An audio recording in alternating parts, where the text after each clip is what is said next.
अमेरिकी राजनीति में दबाव गुट। तो अब इसको हम पढ़ेंगे और ये काफ़ी इंपॉर्टेंट, तो ध्यान रखिएगा। तो सबसे पहले तो बात करते हैं कि अमेरिका में 1835 की मैं थोड़ी सी झलक आपको बात करूं तो उस समय दबाव गुटों का नामो निशान नहीं था।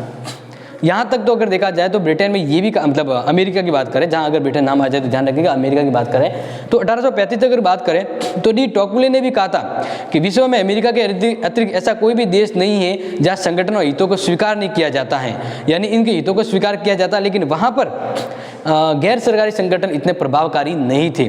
लेकिन धीरे धीरे अमेरिका में भी दबाव समूह है वो आने लगे। क्यों आने लगे? तो इसका कारण था कि ये जो देश है अमेरिका, वो एक अपने आप में एक तो काफ़ी विशाल देश है, विशाल देश, इसका आकार भी बड़ा है। तो जब कोई चीज़ ज़्यादा विस्तार में फैली है तो सरकार हर जगह तक नहीं पहुंच पाती, तो उनके कुछ हित समूह बन जाते हैं और हित समूह सरकार तक अपनी मांग लेके आते हैं। इसके अलावा बात करें तो राजनीतिक दलों को अस्पष्ट कार्यक्रम, राजनीतिक दलों का अस्पष्ट कार्यक्रम, जिस वजह से राजनीतिक दल अगर स्पष्ट रूप में कार्यक्रम नीति घोषित नहीं करते तो दबाव समूह है वो सक्रिय होकर आते हैं। और संसदीय शासन व्यवस्था का उत्तरदायित्व अभाव,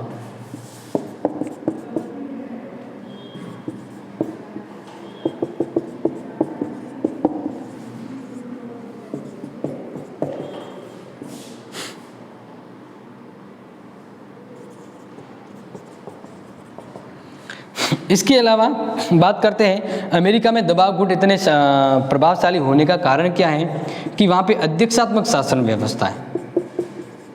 अध्यक्षात्मक शासन व्यवस्था होने से क्या होता है कि संसदीय अधिवेशन व्यवस्था होने से संसद है वो अनुत्तरदायी व्यवस्था के रूप में काम आती है, और अध्यक्षात्मक शासन व्यवस्था एक ऐसी व्यवस्था है जो दबाव गुटों को बढ़ावा भी देती है। तो दबाव गुटों की अगर बात करें तो ये जो शक्ति पृथक्करण, यानी एक अध्यक्षात्मक शासन व्यवस्था, अध्यक्षात्मक शासन व्यवस्था किस आधार पर होती है? शक्ति पृथक्करण के आधार पर।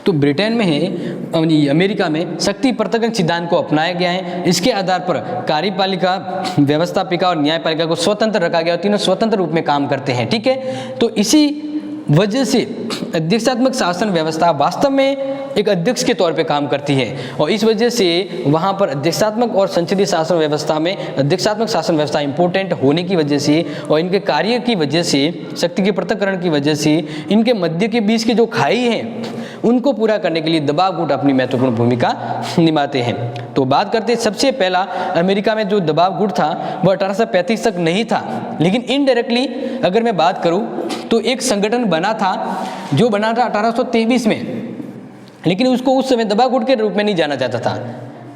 उस समय दबाव गुट के रूप में नहीं जाना जाता था क्योंकि वह एक सहयोगी रूप में एक संगठन बना था। और इस संगठन को आप नाम लिखना चाहें तो आपको बता देते हैं, अमेरिका में पार्क बैरल विधान,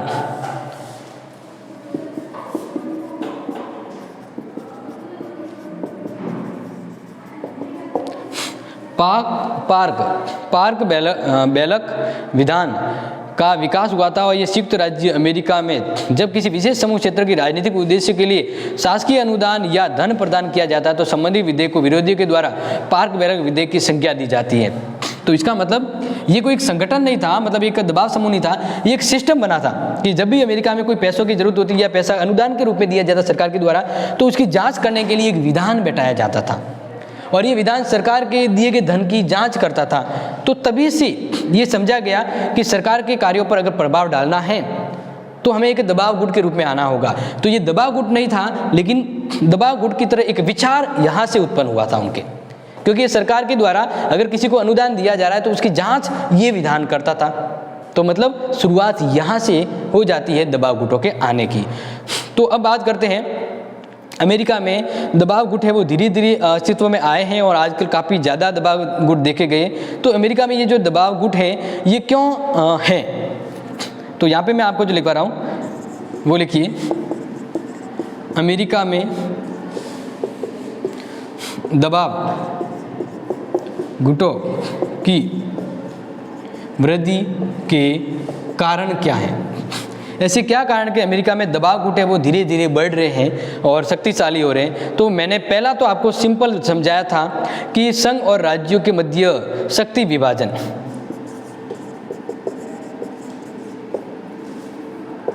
संघ राज्यों के मध्य शक्ति विभाजन। इसके अलावा मैंने यहाँ पे बताया आपको अध्यक्षात्मक शासन व्यवस्था, ये भी इसमें है कि ये ऐसे दो कारण हैं जिस वजह से अमेरिका में दबाव गुट है वह अपने प्रभाव से राजनीतिक दलों या सरकार को प्रभावित करते हैं। ठीक है, और एक इसका और भी रीज़न है कि अमेरिका में जो दल है वो सुसंगठित नहीं है, अस्पष्ट कार्यक्रम है और दल का संगठन भी बढ़िया नहीं है, क्योंकि जो दबाव समूह वो भी गुट वाले ही होते हैं। लेकिन अमेरिका में द्विदलीय व्यवस्था पाई जाती है, जो गुट है ना वो बहुत ही स्ट्रॉन्ग डिसिप्लिन या अनुशासनित नहीं होते, उनका संगठन स्ट्रक्चर अच्छा नहीं होता, तो इसलिए उनकी कमी को पूरा करने के लिए दबाव गुट है वो राजनीति में अपनी धमाचौकड़ी मचाते हैं। ठीक है, तो अब बात करते हैं जो अमेरिका में राजनीतिक दबाव समूह है वह किस प्रकृति के हैं। जैसे हमने ब्रिटेन का दिखा था वैसे ही, यानी इसके अंतर्गत आपको ये भी बता देंगे कि कौन कौन से अमेरिका में दबाव गुट पाए जाते हैं। ठीक है, तो नेक्स्ट इंपॉर्टेंट नोट कीजिए, अमेरिकी राजनीति में दबाव समूह।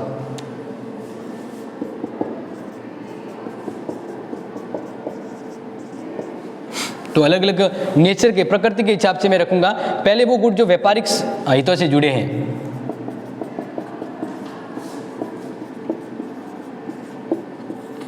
व्यापारिक हितों से जुड़े जो गुट है समूह वो व्यापारिक कहलाते हैं। यह आर्थिक हितों की संख्या में सबसे ज़्यादा अधिक हैं। और अगर मैं यहाँ पे बताऊँ तो कुछ एक है, जैसे अमेरिकी श्रमिक संघ,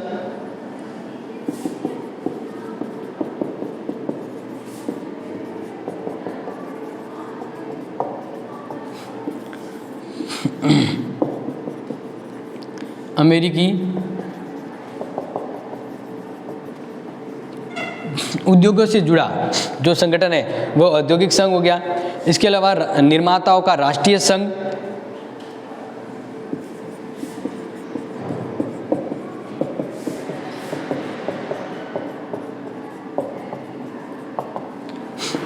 वाणिज्य, राष्ट्रीय वाणिज्य,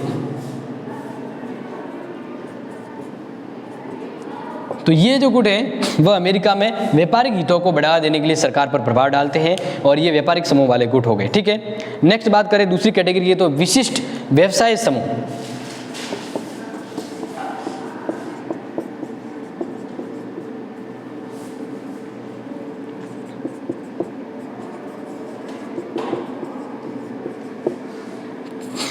और ये वाला मैं आपको यहाँ पे बता रहा हूँ। ठीक है, विशिष्ट व्यवसायिक समूह यानी विशिष्ट व्यवसाय से जुड़े लोगों का एक समूह या लोगों के जुड़े समूह को, तो इसके अंतर्गत लिखिए अमेरिकी बैंकर्स एसोसिएशन।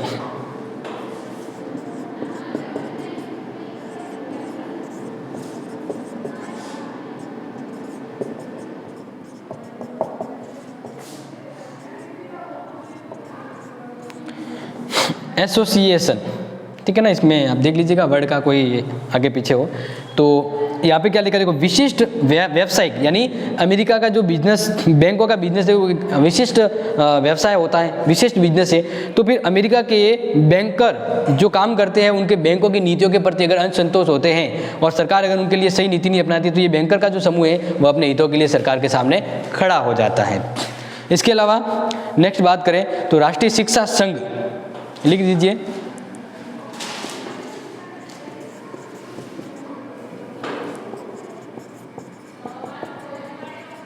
राष्ट्रीय शिक्षा संघ। ये शिक्षा से जुड़ा संघ है जो राष्ट्रीय स्तर पर प्रभावित करता है।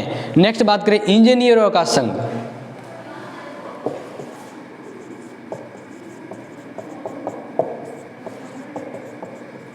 ठीक है, तो 3 कापी है इसके लिए।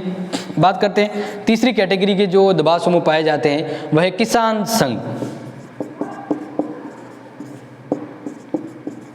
किसानों के हितों को लेकर किसान संगठन बने हुए हैं। तो इसके अंदर मैं आपको बताऊं तो इसके अंदर 2 प्रकार के संघ या समुदाय हैं। एक तो संपूर्ण रूप से उद्योगों को बढ़ावा देने के लिए किसानों से संबंधित गुट होता है, जैसे कि दी अमेरिकन फार्म ब्यूरो फेडरेशन।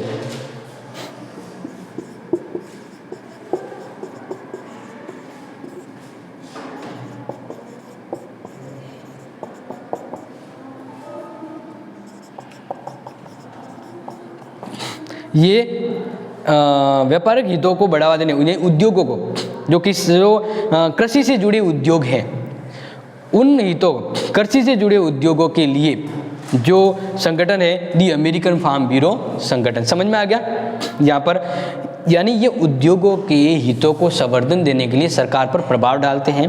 तो जैसे क्योंकि आपको पता होगा काफ़ी कुछ उद्योग है वो कृषि के ऊपर टिके होते हैं, तो उनके हितों को संरक्षण देने के लिए सरकार पर प्रभाव डालते हैं द अमेरिकन फार्म ब्यूरो संगठन। दूसरे जो हैं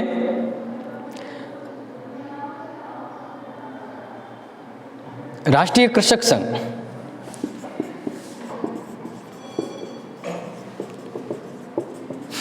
ठीक है, तो ये समझ आ गया। इसके दो काफ़ी है, 4 कैटेगरी का मैं आपको बताऊं तो नेक्स्ट है मजदूर संगठन।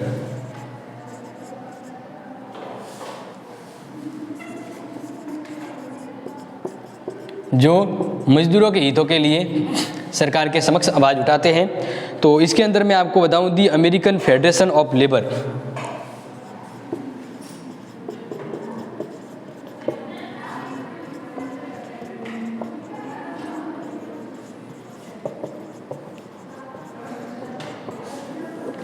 ठीक है, तो ये अमेरिका के अंदर ये फेडरेशन है, थोड़ा सा ध्यान रखिएगा, ठीक है, फेडरेशन ऑफ लेबर।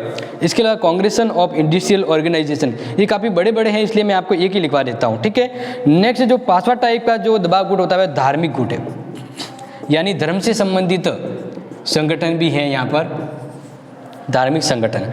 तो इसके अंदर अपने धर्म से जुड़े विचार, प्रसार और नीतियों के संबंधित सरकार के ऊपर कभी कभार अपनी नीतियों को सुचारू रूप में लागू करने के लिए, अपने धर्म से संबंधित हितों को बढ़ावा देने के लिए दबाव समूह है वह सरकार को प्रभावित करते हैं। इसके अंदर एक गुट का नाम लिख लीजिए जो काफ़ी है, द नेशनल कैथोलिक वेलफेयर,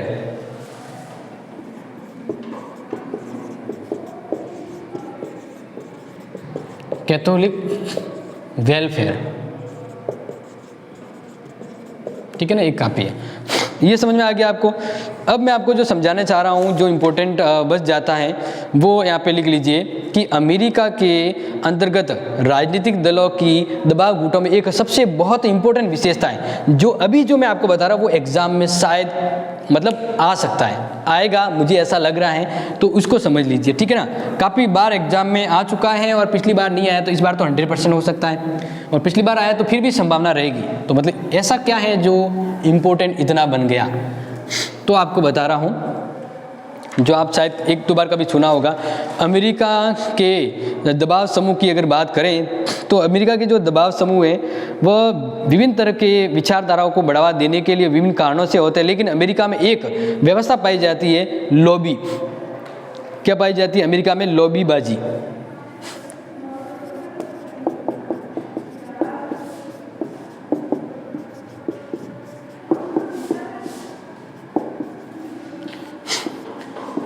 ये भी कहा जाता है लॉबिंग। लॉबिंग क्या होता है ये भी कहा जाता है। अब इसको समझ लीजिए क्योंकि इम्पोर्टेंट है। लॉबीबाजी क्या है ये काफ़ी इम्पोर्टेंट है और ये काफ़ी बार आ चुका है, तो इसलिए आप चीज़ों समझिए। तो लॉबिंग का वैसे ही पहले मैं अर्थ बता दूं कि लॉबी का मतलब क्या होता है, ठीक है ना। लॉबी का मतलब क्या होता है? तो इसका मतलब होता है संसद भवन में लगा हुआ एक बरामदा।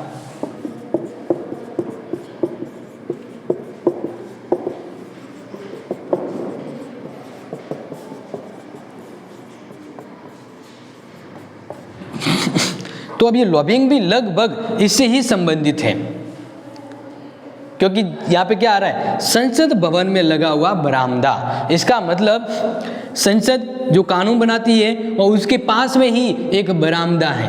तो इसका मतलब संसद जो भी काम करती है तो बरामदे के अंतर्गत खड़े कुछ लोग या कुछ विचार संसद को प्रभावित करेंगे। तो इसका मतलब ये हो गया कि लॉबिंग का मतलब होता है कि सरकार के कार्यों में अनावश्यक रूप से दखल अंदाजी या प्रभाव डालकर सरकार के कार्यों में लेट लतीफी लाना या अपने हितों को पूर्ति करना। इसको हम बहुत अच्छे से समझेंगे ताकि आपके दिमाग में सेट हो जाए। तो विधेयक के समर्थन या विरोध करने के लिए संगठित ढंग को, फिर इसको पूर्णतः अर्थ समझ लीजिए कि लॉबिंग का मतलब क्या होता है। या लॉबीबाजी, ये भी, इसको भी समझ लीजिए। दोनों का यहाँ पे मीन्स बता रहा हूँ। विधेयक के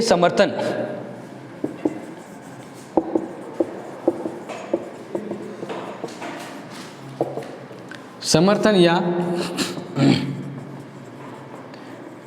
विरोध, कोई भी विधेयक है जो मान लीजिए कानून बन रहा है, तो विधेयक के विरोध या समर्थन या विरोध करने के लिए संगठित ढंग,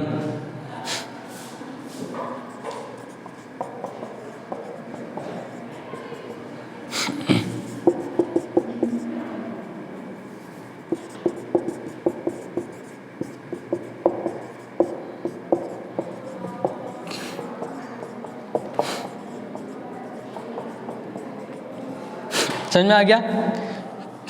विधेयक के समर्थन या विरोध करने के लिए संगठित संघ। अब यहाँ पर जैसे मान लीजिए संसद जो भी कानून बना रही है, अगर विपक्ष को पसंद नहीं आया है तो किसी विधेयक का विरोध करने के लिए उस संसद में ही एक बरामदा होता है। उस बरामदे में अगर मान लीजिए किसी विधेयक का विरोध करना है तो विरोध करने वाले सभी जो नेता हैं वह उस लॉबी में आकर खड़े हो जाते हैं और उस विधेयक को नहीं पास करवाते या इसका विरोध करना होता है तो उस लॉबिंग में आकर उस विधेयक का विरोध करते हैं। तो इस तरह से आपको समझ में आ गया। लॉबिंग का मतलब यहाँ पर है कि विधेयक के समर्थन या विरोध करने के लिए संगठित संगठन लॉबिंग कहलाता है। और कैसे करता है? क्योंकि एक तरफ संसद होती है और संसद में एक बरामदा होता है, जो अगर किसी विधेयक का विरोध करना होता है तो वे सभी लोग उस बरामदे में खड़े हो जाते हैं और सरकार के कार्यों को विरोध करते हैं। समझ में आ गया?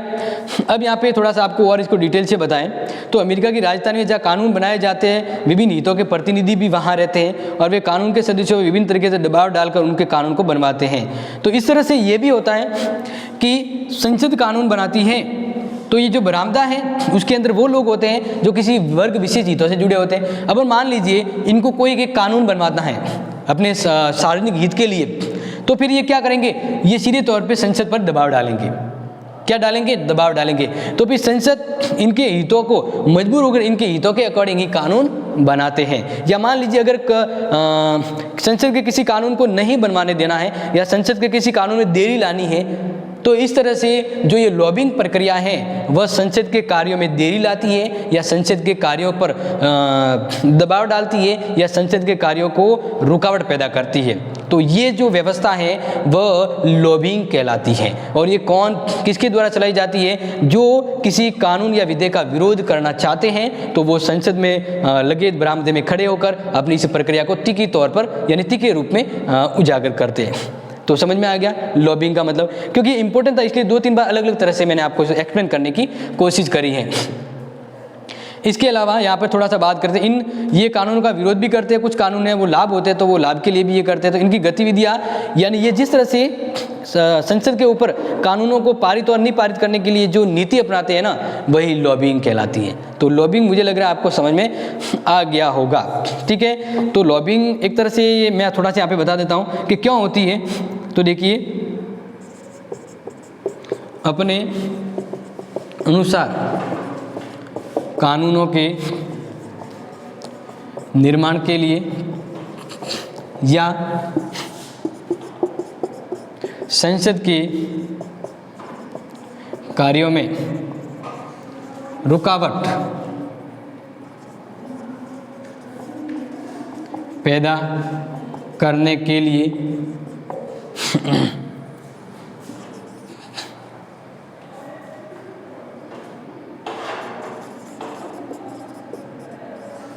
विधेयक में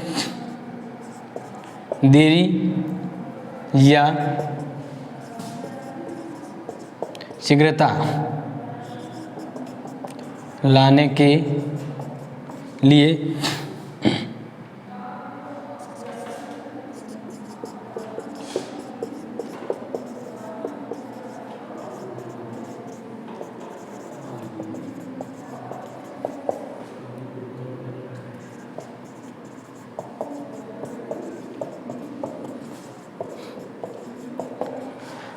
ठीक है। तो ये जो पॉइंट बताए हैं वो लॉबी की फितरत को अभिव्यक्त करते हैं कि लॉबी है वो क्या करती है।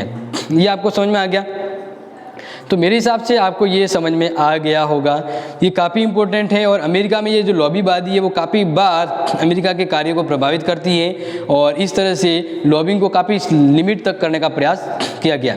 अब एक थोड़ा सा मैं आपको ऐसे जनरली बता देता हूँ कि अमेरिका के दबाव गुट और ब्रिटेन के दबाव गुट में क्या फ़र्क है। तो अमेरिका के जो दबाव गुट हैं वह उनके आने का कारण क्या है कि अमेरिका के दबाव गुट क्यों हैं, क्योंकि अमेरिका की एक तो अधीक्षात्मक शासन व्यवस्था है और वहाँ के नागरिकों को ज़्यादा अभिव्यक्ति और स्वतंत्रता दी है, इसी वजह से वहाँ पे दबाव गुट आए हैं। ब्रिटेन में दबाव गुट क्यों आए, क्योंकि उनके कहीं ना कहीं कानून में कमियां हैं। ब्रिटेन में बने कुछ ऐसे कानून हैं जो मजबूरन दबाव समूह को बढ़ावा देते हैं। तो पहला दोनों में फ़र्क आ गया कि दोनों दबाव गुट किन कारण से अस्तित्व में आए हैं। दूसरा मैं आपको समझाऊं तो अमेरिका में दबाव गुट है वो राजनीतिक प्रक्रिया में नागरिकों को सहभागी बनाने के लिए महत्वपूर्ण भूमिका निभाते हैं, लेकिन ब्रिटेन में जो दबाव गुट है वह जनता की राजनीतिक सहभागी दलों के माध्यम से अधिक व्यवहारिक बनाने के लिए, अधिक रियलिटिव, अधिक व्यवहारिक, सिर्फ औपचारिक नहीं, व्यवहारिक रूप में लोग राजनीति से जुड़े, राजनीतिक क्रियाविधि को प्रभावित करें। तो इस तरह व्यवहारिक रूप में राजनीति जुड़ने के लिए लोगों को ब्रिटेन की जो दबाव समूह है वो काम करते हैं। तो बड़ा महत्वपूर्ण अंतर था जो मैंने आपको यहाँ पे समझा दिया है। आज की ये क्लास में जो इंपॉर्टेंट चीज़ें थी वो मैंने बता दी। अगर आपके कोई और डाउट और कोई कमेंट और कुछ भी ऑब्जेक्शन रहता है तो बिल्कुल कमेंट कीजिएगा। अदरवाइज आज की क्लास काफ़ी इंपॉर्टेंट और महत्वपूर्ण थी, इसको जरूर शेयर कीजिएगा। Thank you, have a nice day.